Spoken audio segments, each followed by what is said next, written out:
네, 여러분 안녕하세요. 꽃비연 인사드립니다.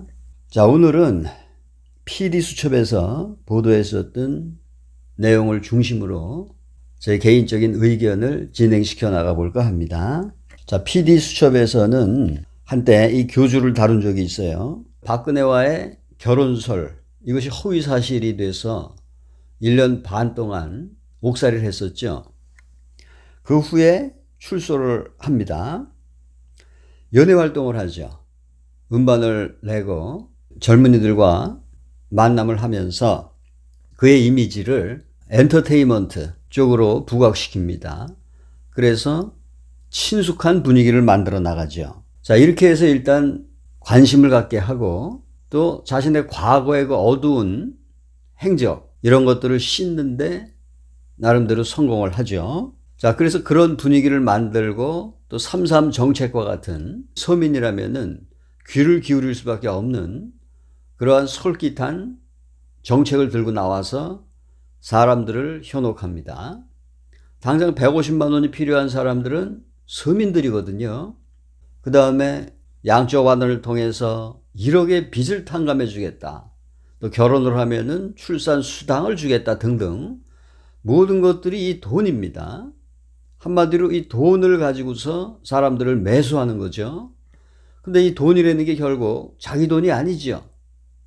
이건 결국 국민들 세금입니다.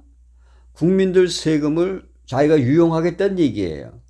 결과적으로 이게 뭐죠? 자기는 아무것도 들어가는 게 없습니다. 네, 이 사람의 모든 사기 방식이 그래요. 자기가 들어가는 건 아무것도 없어요.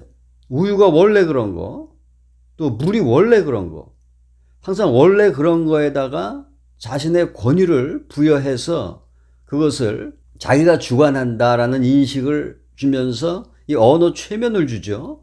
그래가지고 모든 것을 이 공짜로 해먹고 있는 거죠. 이게 이 사람의 수법입니다. 그래서 그러한 3.3 정책에 많은 사람들이 속죠. 그것은 사실 실현 불가능한 정책이죠. 그러한 예산이 나올 수가 없습니다. 자, 그 틈에 이제 종교 상품을 팔기 시작합니다. 자, 이 사람은 자기가 돈에 욕심이 많았다면 처음부터 그런 것을 팔았지 왜 최근에 와서 팔겠느냐 이렇게 주장을 합니다. 처음엔 그 아이디어가 없었죠. 처음부터 그 아이디어를 갖고 있지 않았던 겁니다. 차츰 이제 노하우가 쌓이면서 그러한 기술들이 개발된 결과가 이제 이 종교 상품이에요. 축복, 백국명패, 대천사 이런 것들이죠. 그래서 이제 이 PD수첩에 그 지역 센터장을 맡았었던 한 사람이 나와서 증언을 하죠. 사람들을 데려다가 연결시켜주는 대리점과 같은 곳이다. 영성센터가 말이에요. 그리고 이제 PD수첩 조사 결과 전국에 68곳의 영성센터가 있고 해외에는 4곳이 있다고 그렇게 밝히고 있습니다. 그래서 이제 이 영성센터장의 증언은 자, 예를 들어서 자기가 축복 5명을 만들어내요. 그럼 500만 원이죠. 500만 원에 대한 5%의 리베이트를 준다 그래요. 그러니까 측근 3인방은 10%, 20%를 갖고 가죠. 그 다음에 영성센터장들은 이제 5%죠. 퍼센테이지가 그렇게 지금 분배가 되고 있는 거죠. 근데 중요한 것은 이 돈이 현찰로 지불된다는 거예요. 세금 안 내겠죠. 그 자체가 뭡니까? 종교 법인으로 들어온 돈이 유용되고 있는 거예요. 이것만 보더라도 이것은 명백한 횡령과 탈세가 되는 겁니다. 그리고 어떤 센터장은 200억을 만들어줬다는 얘기예요. 그럼 그 사람인 경우에는 20억이 세금 없이 리베이트로 지급되는 결과가 되는 겁니다. 그 명백한 탈세죠. 또 법인으로 들어온 돈을 리베이트로 줬다는 것 자체, 그건 뭡니까? 횡령이죠. 자, 이거 하나만 가지고서도 충분히 이게 범죄 행위가 성립될 수 있는 거예요. 이게 시간을 끌 이유가 없지 않습니까? 그 센터에는 불로유들이 가득했다 그래요. 자, 불로유라는 것은 이 교주에 사진을 붙이거나 이름을 써놓은 상태로 오래 둔 우유입니다. 그 우유가 썩지를 않는다는 거죠. 자, 그것이 이제 하나의 트릭이라는 것을 저는 여러 차례에 걸쳐서 다 증명을 했습니다. 더 이상 얘기할 건덕지가 없죠. 거기 있는 많은 우유들 중에 아무거나 뚜껑을 열어서 찬물에 떨어뜨려 보면 알아요. 뿌옇게 확산되면은 그것은 상한 우유입니다. 간단한 테스트를 통해서 상한 우유와 신선한 우유를 구분할 수 있으니까 혹시라도 영성센터를 찾아가는 분들 있으면은 거기서 그 실험부터 하세요. 아무 우유의 뚜껑을 따서 찬물에 한번 떨어뜨려 보라 이겁니다. 뿌옇게 확산되면은 상한 우유예요. 불우유로 제압을 합니다. 그 다음에 축복을 받게 되면은 조상묘가 30대까지 한겨울에도 푸릇푸릇한 풀이 돋는다. 이렇게 선전을 합니다. 그거 제가 어떻게 팩트 체크했습니까? 공모해서 만들어진 그러한 트릭이었죠. 나란히 묘지가 있습니다. 근데 한 묘지는 생긴 지가 얼마 안 되는 묘지예요. 그러니까 묘지의 그 돌단이 재질이 틀렸잖아요. 옆에 있는 거하고. 생성 시기가 달랐단 말입니다. 그러니까 새로 만든 묘지니까 당연히 그 잔디도 새로운 잔디를 심었겠죠. 그리고 그거를 카메라로 찍은 겁니다. 그리고 그걸 갖다 과장되게 이렇게 표현한 거예요. 축복받은 묘지라서 이렇다. 그 제가 어떻게 팩트 공격을 했습니까? 자기가 축복을 받았으면은 주변에 그 축복을 나눠줘야 그게 진정한 축복이지. 자기 혼자 푸르고 주변이 황폐한 것이 그게 어떻게 축복이냐. 축복은 배타적일 수가 없다. 축복은 베푸는 것이고 축복은 전염되는 것이며 온 세상을 함께 이롭게 할 때 그게 진정한 축복이 아니냐. 그 옆에 있는 묘지도 푸르른 풀이 돋아야 그게 진정한 축복의 의미가 아니겠느냐. 제가 이런 식으로 팩트 체크를 했었죠. 그러니까 더 이상 이러한 부역자들 얘기에 여러분들 속지 마시라 이겁니다. 이 돈을 노려서 센터장들이 각축전을 벌인다 그럽니다. 당연하겠죠. 센터장들은 대천사를 받은 사람들이에요. 하늘의 메시지를 전하는 사람들입니다. 최고의 권위를 지닌 사람들이에요. 근데 그 사람들 역시 뭡니까? 속이 너고 다를 게 하나도 없는 거예요. 결과적으로 뭐예요? 축복이나 대천사와 같은 에너지는 어떠한 변형도 주지 못했다는 결과입니다. 정말 그 사람이 축복을 받았다면은 모든 게 근본적인 변형을 이루어서 삶의 질 자체가 바뀌어야 됩니다.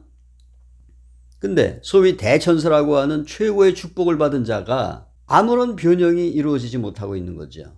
결과적으로 그러한 상품들은 영적 에너지가 없는 거죠. 한마디로 사기입니다. 그것만 갖고도 또 다른 범죄가 성립이 될 수 있는 거죠. 사람들이 변하지 않았다는 얘기예요. 대천사라는 축복의 최고의 경지의 에너지를 받은 사람들이 조금도 변형이 되지 않았다는 얘기입니다. 그 리베이트를 놓고서 각축전을 벌이고 있다라는 그 증언 한마디로 그 영성 에너지라는 것은 가짜라는 것이 증명이 되는 거죠. 그 다음에 이제 이 교주시설의 땅을 공동 구매하는 사태가 있었죠. 공동으로 구매하게 하는 겁니다. 그러니까 자기 땅이 어디에 있는 땅인지를 몰라요. 등기를 띄었을 때 명백하게 자기 땅의 위치와 규모 이런 것들이 명시가 돼 있어야 하지 않겠습니까? 근데 공동구매라는 형식으로 교주시설 땅 전체를 그냥 하나의 덩어리로 놓고 공동구매 형식으로 자금을 끌어모은 거죠. 이 부분이 지금 불거지고 있죠. 그래서 이것은 또 땅 사기건이라고 하는 새로운 죄목이 됩니다. 실제로 거기다가 2억 4천씩이나 갖다 바친 그 땅 피해자가 그 돈을 찾아갖고 나오는 결과가 발생합니다. 자, 돈을 돌려줬다는 얘기는 뭐죠? 사기를 인정한다는 얘기예요. 그것이 적법하고 정당한 공동구매였다면 돈을 돌려줄 이유가 없죠. 그것뿐만이 아니죠. 성추행 피해자들이 지금 발생합니다. 그래가지고서 그들이 교주를 고소 고발하죠. 그래서 그 부분에 대해서 이제 이 사람들은 자기네들끼리 모여서 또 그 부분에 대한 대처 협상을 합니다. 뭐 이런 말을 하지 말라. 뭐 저런 말 하지 말라.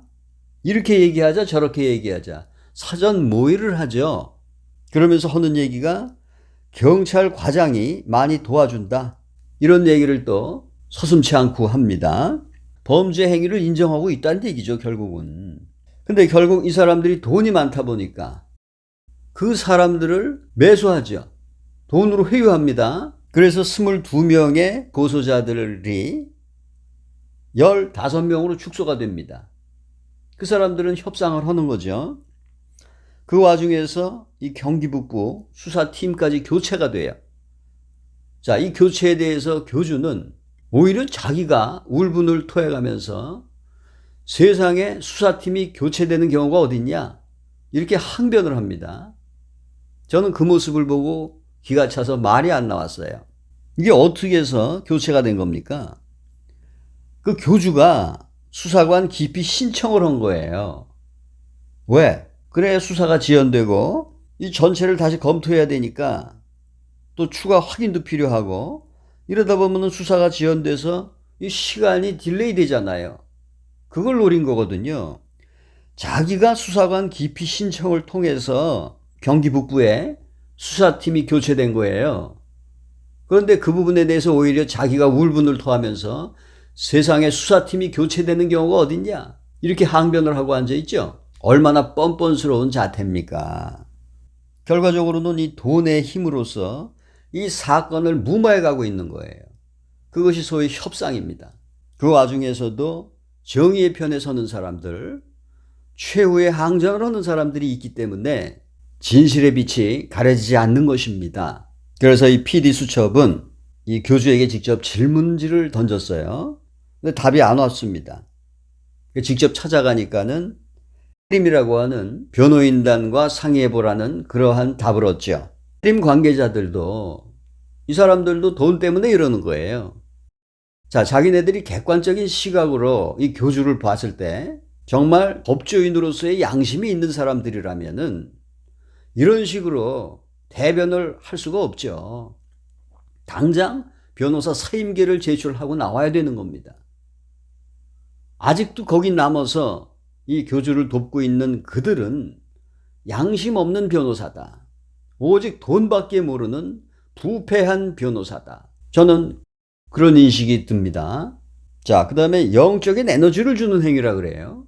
자기가 무슨 영적 에너지의 주체자입니까? 그 영적 에너지의 근원으로 삼고 있는 것이 오링 테스트. 자, 오링 테스트가 자기 겁니까? 오링 테스트의 결과는 그렇게 나올 수밖에 없게 돼 있어요. 그건 자기의 권능하고 아무 상관이 없는 거죠. 오링 테스트가 원래 그런 거를 테스트하게 돼 있습니다. 자기의 기호에 맞게 손이 떨어지기도 하고 안 떨어지기도 하는 거예요. 이건 심리적인 겁니다. 유사과학으로서 나름대로 인정을 받고 있죠. 그거는 이 교주의 권능과는 아무 상관이 없는 거예요. 근데 마치 그것이 자기의 권능인 것처럼 그렇게 행사를 하고 있습니다. 그거 자체가 사기란 말이에요. 이 미묘한 틈을 우리는 들여다볼 수 있어야 됩니다. 무슨 능력으로 사람들을 치유한다고 몸을 스캔하고 신체를 더듬습니까? 그거 자체가 약사법 위반이죠. 자격증이라는 게 있어야 됩니다, 항상. 자기가 법률적인 지식을 많이 안다고 해서 변호사의 역할을 할 수가 없죠. 변호사법 위반으로 걸립니다. 마찬가지예요. 자기가 아무리 의료에 대한 기술이 있고 영적 기술을 터득했다고 해서 자격증 없이 그것을 행하는 것은 분명히 약사법에 걸리는 거죠. 자격증을 제시하라 이거죠. 지금 걸린 게 한두 가지가 아닙니다. 그래서 이 PD수첩의 오승훈 MC는 이런 얘기로 끝을 맺습니다. 교주를 우리가 취재하겠다 그러면 사람들이 웃는데요. 아니 그 허황된 사람, 그 무가치한 사람을 취재해서 뭐하냐 이런 식이죠. 자, 이렇게 사회 분위기가 이 사람은 완전히 내놓은 상태란 말이에요. 그러니까 오히려 그 교주를 사람들은 심각하게 생각하지 않고 있는다는 얘기죠. 그러니까 자신을 심각하게 받아들이지 않는 이러한 느슨한 틈을 타서 아프고 소외된 사람들의 영혼을 강탈하고 있는 것이다. 이런 식으로 결론을 맺습니다. 그리고 이것은 그를 엔터테인먼트로 키워준 언론 방송에 문제가 있고 국가와 이 정치에 책임이 있다. 그래서 우리들은 공적인 감시를 게을리하지 않을 것이다. 계속 지켜볼 것이다. 이렇게 마무리를 짓습니다. 그러나 이 사람들은 이 교주의 구체적인 내용까지를 몰라요. 그냥 표면에 드러나 있는 증언들의 얘기를 가지고서 법조항과 연결을 시킬 뿐입니다. 그래서 앞으로 공영방송에서 그를 보도한 내용을 재조명해보는 그런 시간을 가져보도록 하겠습니다. 자, 오늘 그 첫 시간 PD수첩의 내용을 요약해드렸습니다. 감사합니다.